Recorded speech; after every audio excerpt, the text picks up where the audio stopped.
Good morning.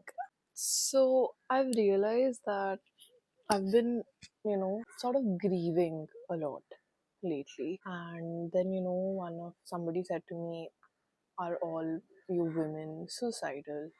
Like, why are you all sad?" Because, a lot of people in their life were also being sad. Well, that's just like a weird observation. I did feel that, perhaps, your feelings are also collective feelings. And I sat down and did a tarot pile last night. And one can leave that aside, but the reflections that I had were, I guess, somewhat worth exploring.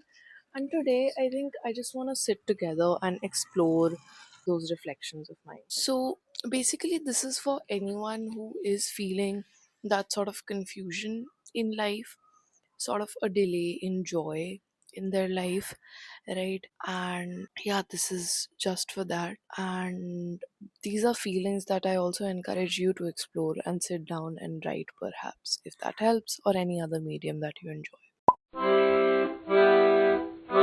So, number one thing that sort of came about was the idea of being the disappointed idealist, right? So, you need to reflect on if your cynicism is actually just a mask for the person who's very idealistic within you and is actually really disappointed with the state of the world. And it is easy to feel that way, right? And do you judge your current life against a version that you imagined for yourself as a child? And I think there's some truth to that, right? Because I remember being a child and just seeing the world as colorful, having hope, and not having this inner monologue that I have in my head all the time, right? Which might also be the cause of like my anxiety, perhaps, right? And now, when you come into this world and into adulthood, especially in your early 20s, with moving out, with transitions, with trying out work, not finding work in this economy, it is very easy to be disappointed. And somewhere inside you, the idealist is still there. They still look at the world and feel that hope, and you consciously choose to shut down your idealist, which is really tragic. And I think, is something that could be explored, perhaps, right? The next thing that I want to talk about is the worthiness question. So basically, a lot of the times one can hold out on truly enjoying something because you feel that I have to earn it, I have to be good enough to do this thing, right? And I don't deserve joy. And you do that unconsciously to yourself, and it's not okay.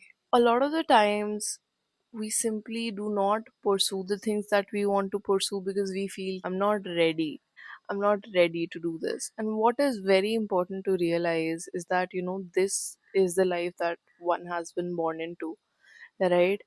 And one cannot keep waiting for life to start.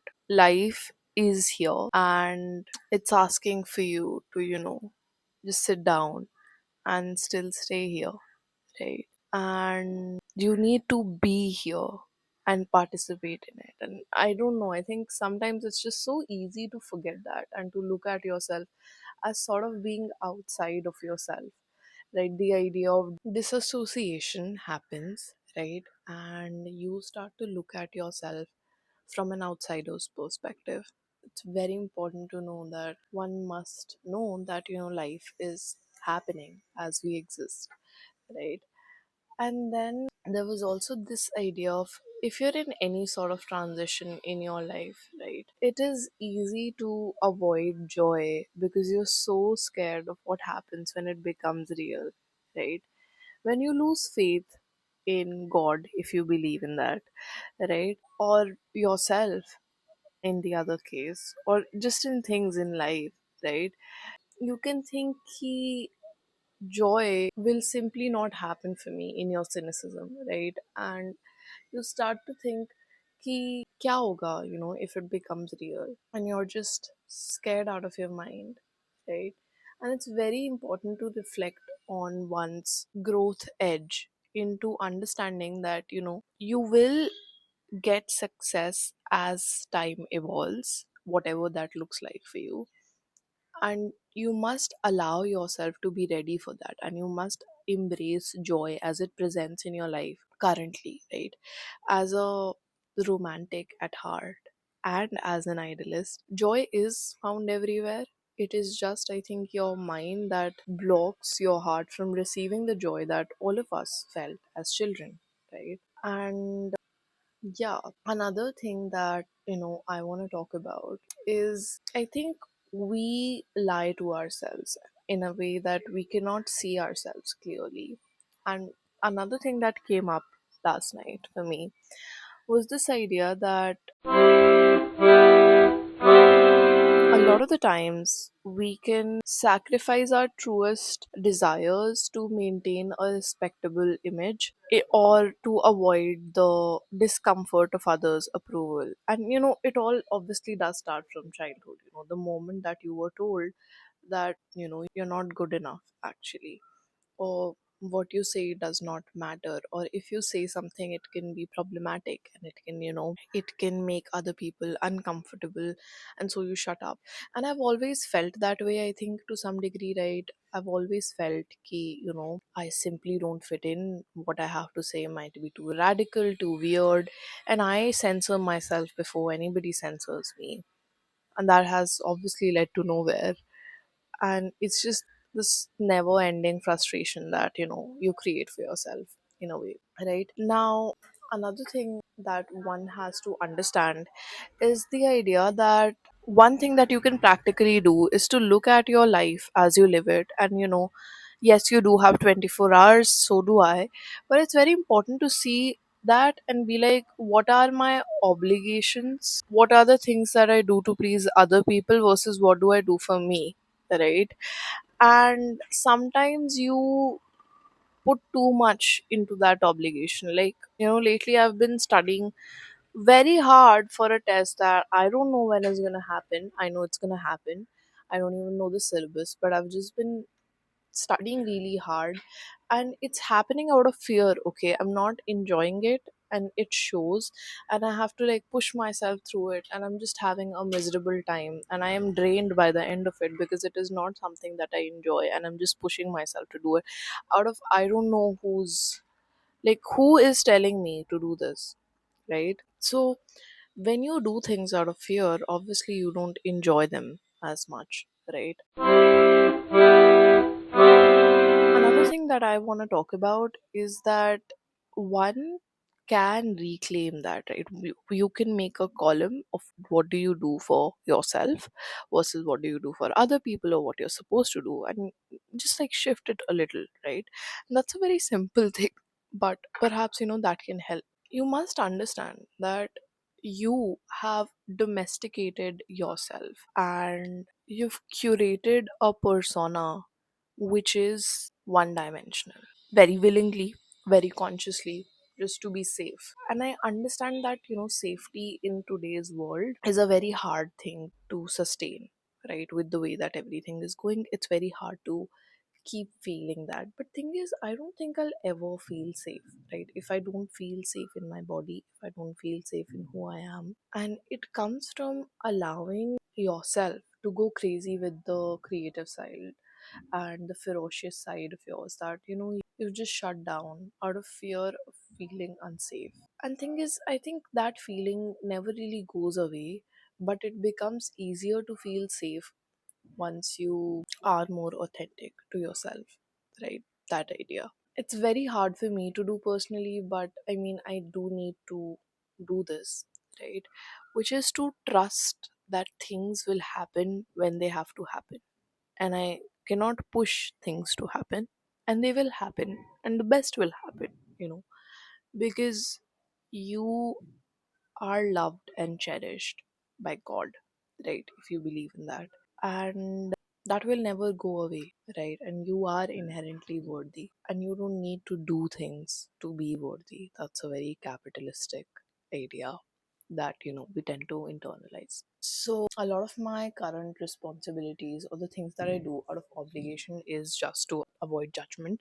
What I would really rather be doing is this, but I don't. And do you tend to treat your goodness as something that you must earn rather than something that you are actually also worthy of receiving, right? Because I don't think you allow yourself to feel good, right? You don't, even when you have joy and joyous moments, I don't think you simply like feel them that fully or enjoy them fully. And I think that is problematic, and it's important that you allow yourself to do that. Now, okay, another thing that I realized, this was about joy and worthiness and what you do for other people, right?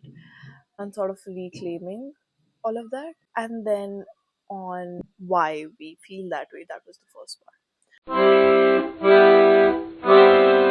Sometimes, when you feel this alienated in a way, it might be because you might be neurodivergent, or you might think, learn, or process things which are different from an average person. And first of all, I think it comes from acknowledging that for yourself. If nobody acknowledged that for you as a child, and you must acknowledge that. I'm not saying that, like, have a God complex and think that you're better than everyone.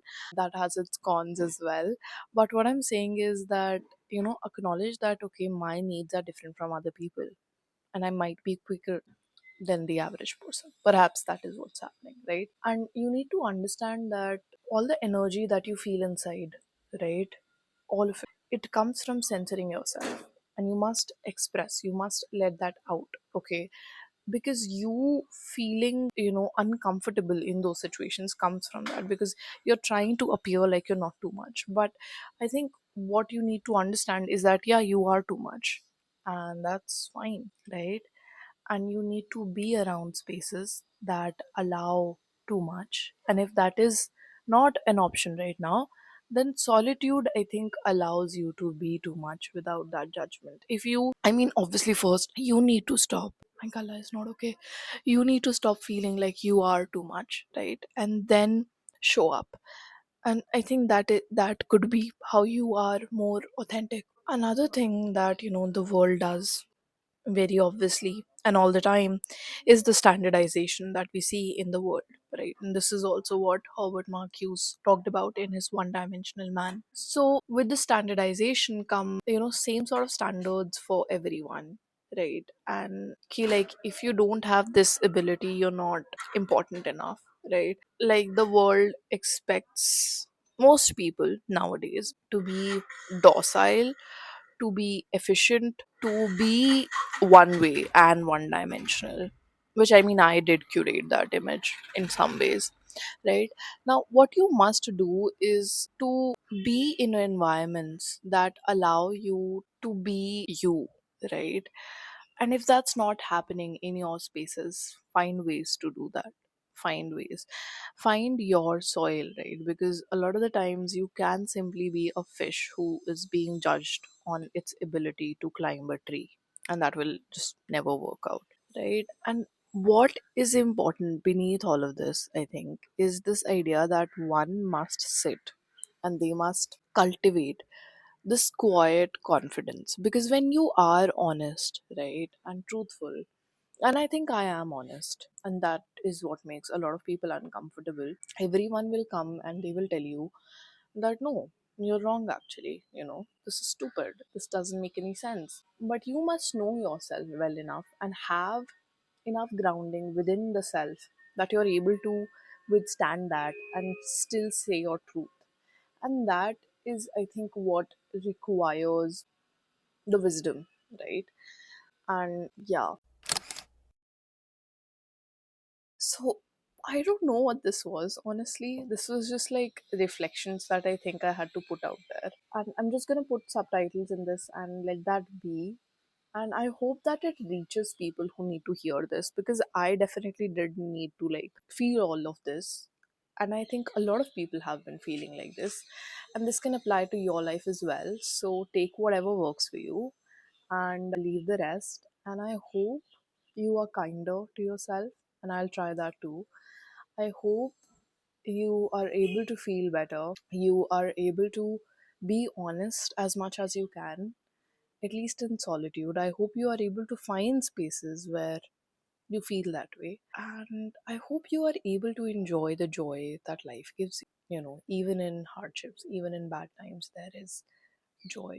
That quote, what does it mean to be human? Then it said, there will be dancing. Even in the dark times, yes, even in the dark times, there will be dancing. And I think that is so important to remind yourself that, even in dark times, there will be dancing. And yeah, thank you. Please take care of yourself. It's very hard, especially if you're sensitive or super creative or idealistic. It's just hard. You are expected to be robots. And joy is an act of resistance. And try to cultivate more of that very consciously, I would say. And now I'm gonna go and do some yoga, perhaps, to cultivate some joy and grounding. Bye.